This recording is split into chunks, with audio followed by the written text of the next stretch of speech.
In today's episode, I'll be talking with Krystal Farnell. Hey. Krystal is a marketing and social media manager, and she's also a wonderful mom of 3. As we listen to her story today, we'll learn where God has filled in the gaps and made her life complete. So take a listen and be encouraged. So Krystal, just thank you so much for coming out today. Thank you, Brandy, for having me. It's an honor to be here. Yeah. I mean, it's our day off, both of us. I think we could have been doing anything else. So I'm just glad you're here today to do this. I'm glad to be here. Yeah. Well, let's kind of jump right in. Where does your story start today? Okay, awesome. Well, my story begins as a young child. My mom dropped me off at around 4 to live with my dad.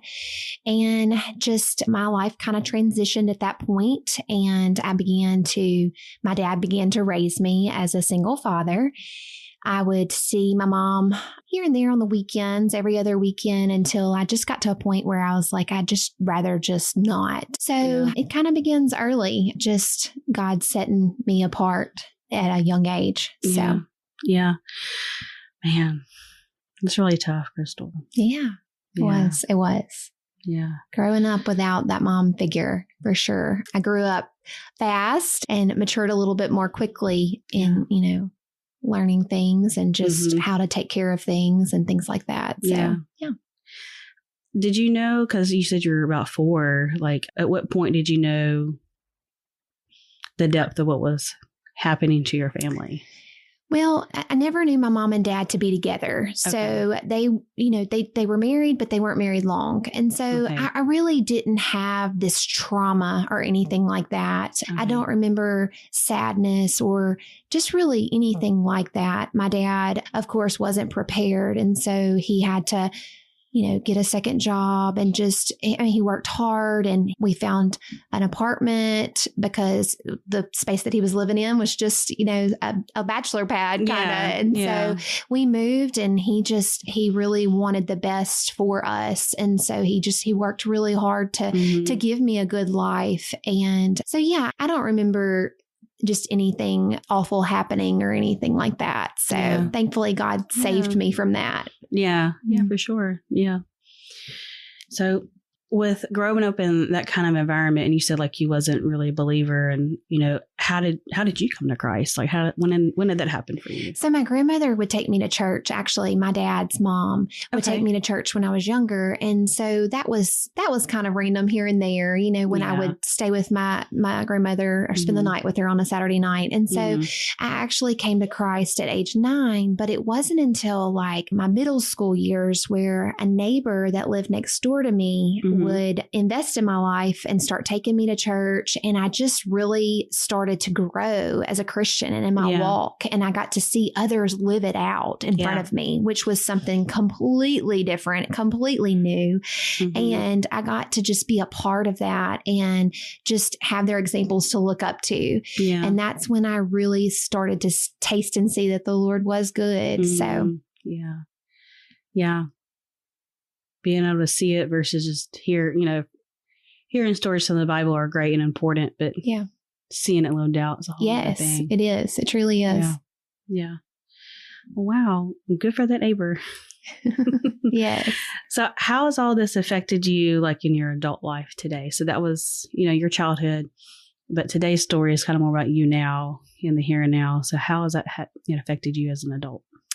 I would say, Brandy, as I've gotten older, it's gotten harder. I feel like not having the mom to go shopping with or the mom to call when I have good news, just having a mom and a dad as a role model and an example in my life, I feel like I have kind of missed out.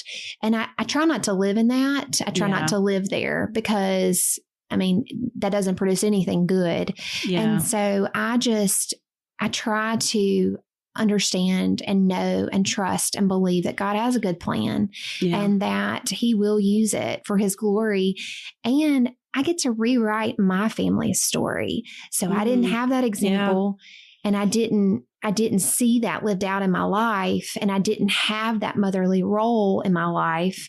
But I had so many mentors and older women that I looked up to that were able to minister to me and knew some of my story and were able to just really love on me and encourage me through those younger years and those teen years. Mm-hmm. So I'd say as I've gotten older, that's kind of less, Yeah, it is kind of harder to like find that mentor as we're older, because I started trying to find one like a year ago, and I'm like, it's harder to do. It is, because people are busy, and they have their daughters and they have their grandchildren, and they have things going on. And so I think that that's been my biggest obstacle probably is just going to my kids' games and things like that, and seeing moms and dads in the stands, or grandmothers and grandfathers in the stands, and just wishing that my dad, lives locally, and I love my dad dearly, and he was an amazing dad, the best that he could be, not being a Christ follower. And I've prayed for his salvation and still continue to do so.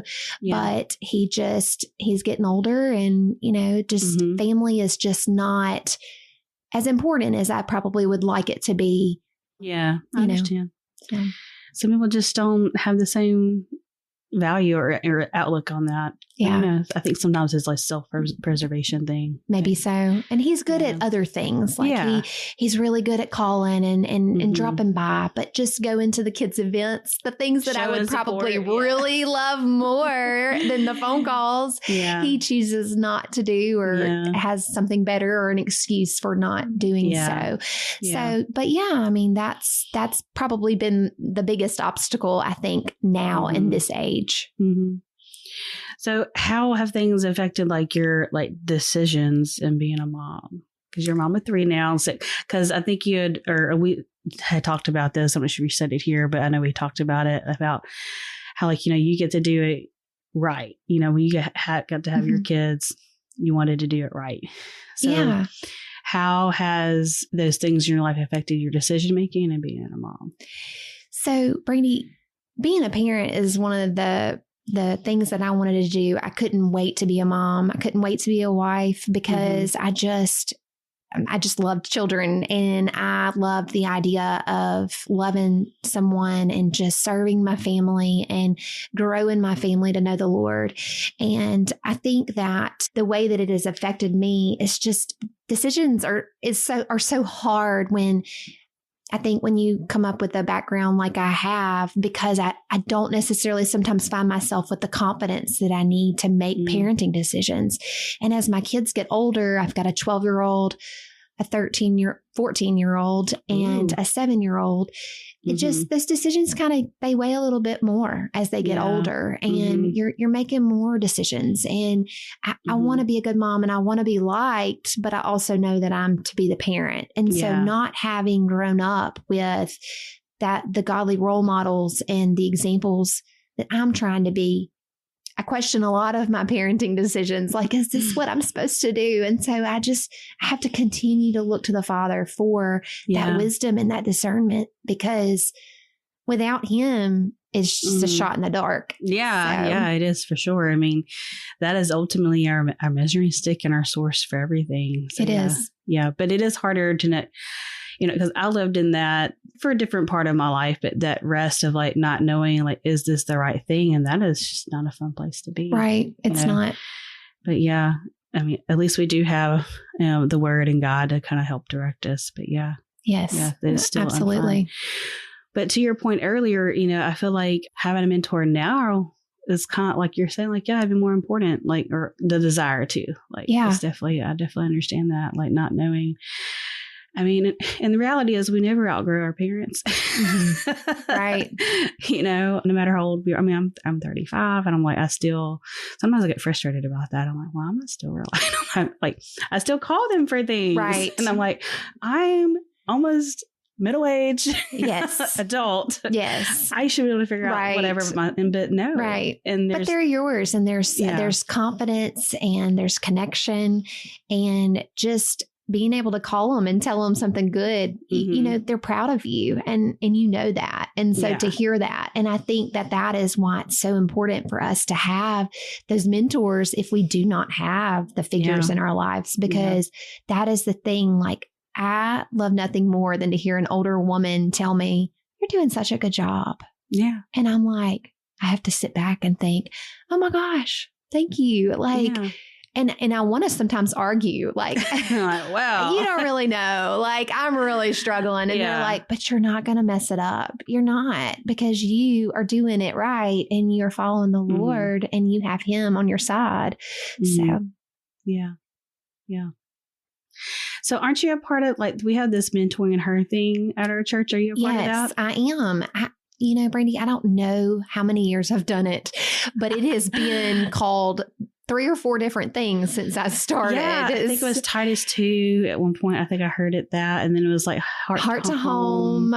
Yeah, Heartfelt. And now we are mentoring her. But, you know, it is my pride and joy to be able to be a part of that program, because it's other older ladies that are wise and that can pour into you, text you throughout the week. And just when you go to their house, they're so happy to see you. And they are there just with a hot cup of coffee and just wanting to just dote on you. And so I feast on that. I love it. I love it because it fills me up and it pours into me. That way I can pour into my family and other ladies that are younger than me, because I will be able to do that at some point. I will be able to mentor other young moms that don't have, or that missed out on something. I will be able to encourage them. Yeah.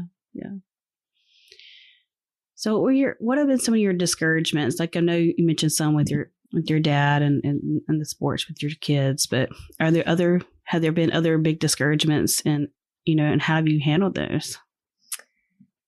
Just those discouragements of not being able to call my mom and tell her or ask her, like, hey, because I have a 12-year-old daughter myself, and just, when you need to talk about those girl talks and different things that I am now having to have with my daughter.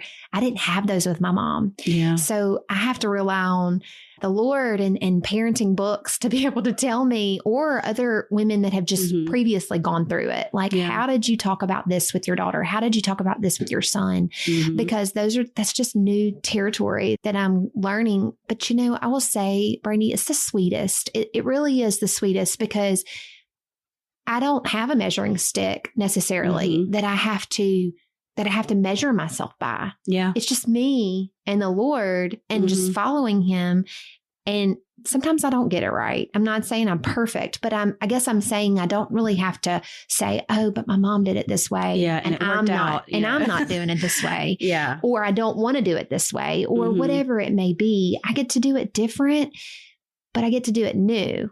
It's not necessarily I get to do it different. It's just I get to do something new. Yeah. So. Yeah. And so what has given you hope and encouragement? I know you've had you've had your mentors. Like, what kind of hope and encouragement have you found from them, like, specifically? And then has there been anything other than them that have given you that?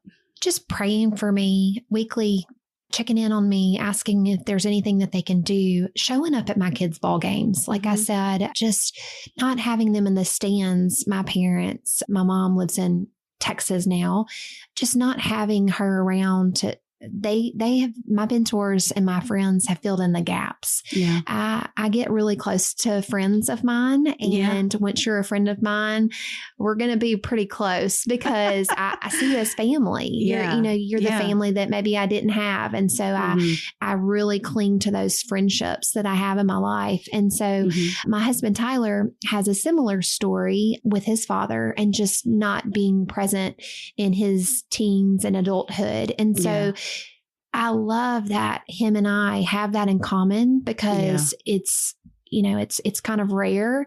And so we are able to just sit down. We did it just this past weekend. We were just able to talk about things that we felt like we missed out on, or things that we didn't have, or ways that our parents didn't show up. And so we were able to both just really kind of talk about some stuff that other people don't really understand, and just encourage one another. that we're doing it different. So, yeah.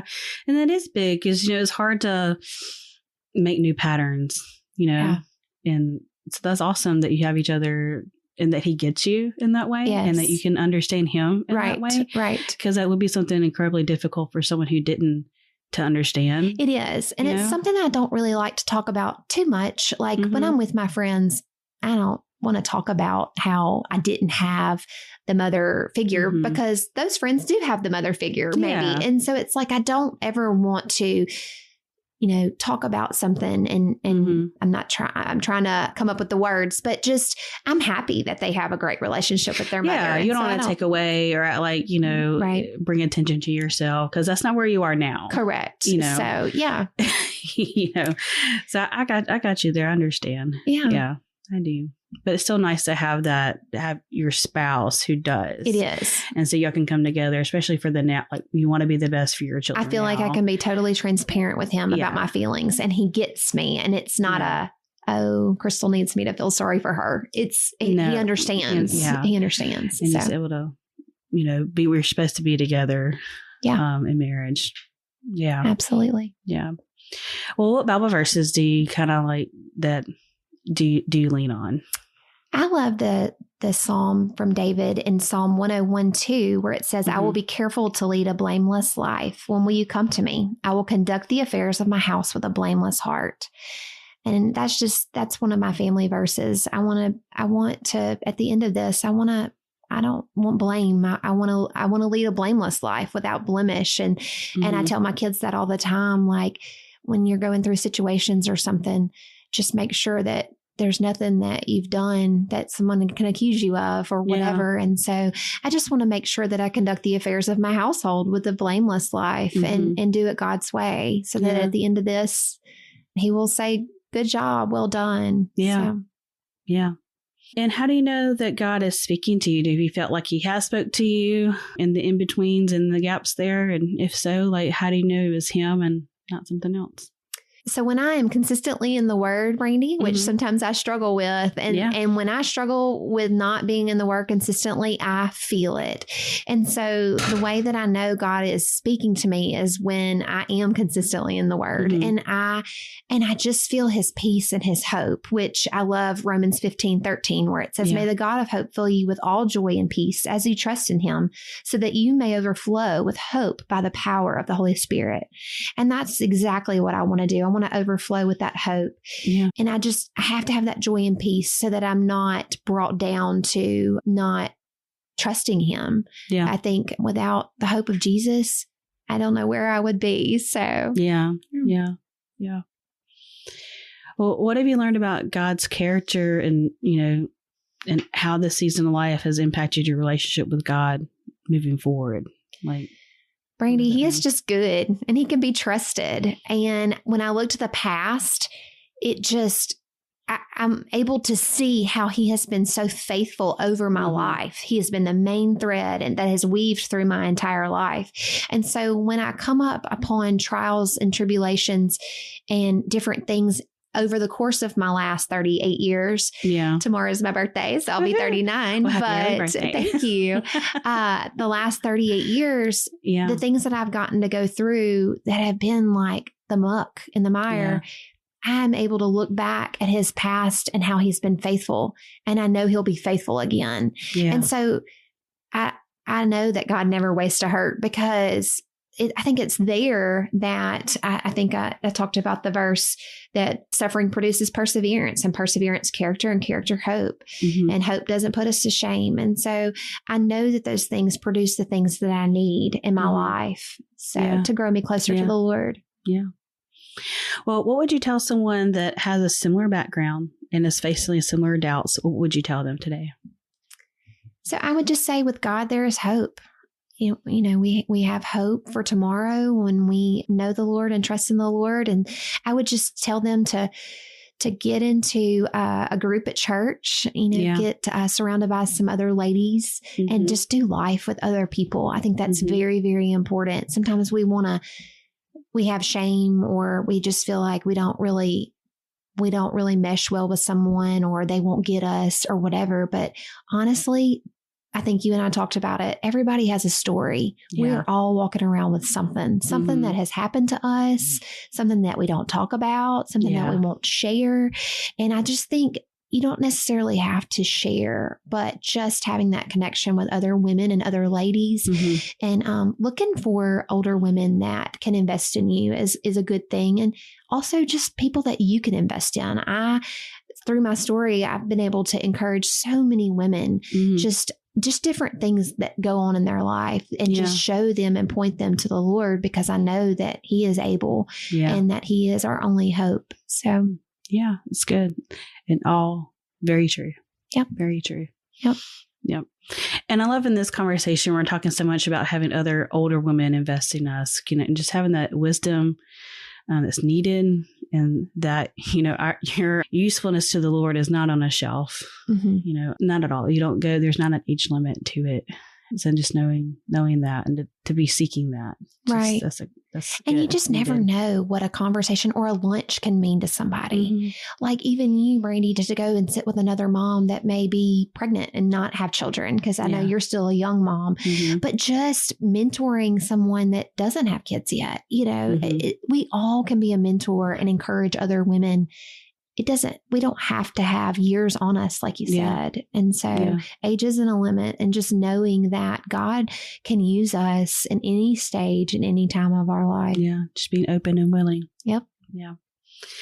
Well, man, Krystal, thank you for being brave and sharing your story today. And just, I'm glad you're able to come out. And I just know this has meant something to somebody today. I'm confident in that. I really am. Thank you for having me. I was glad to share a little part of my story and let God use me. So my name is Krystal, and this is my story of the middle.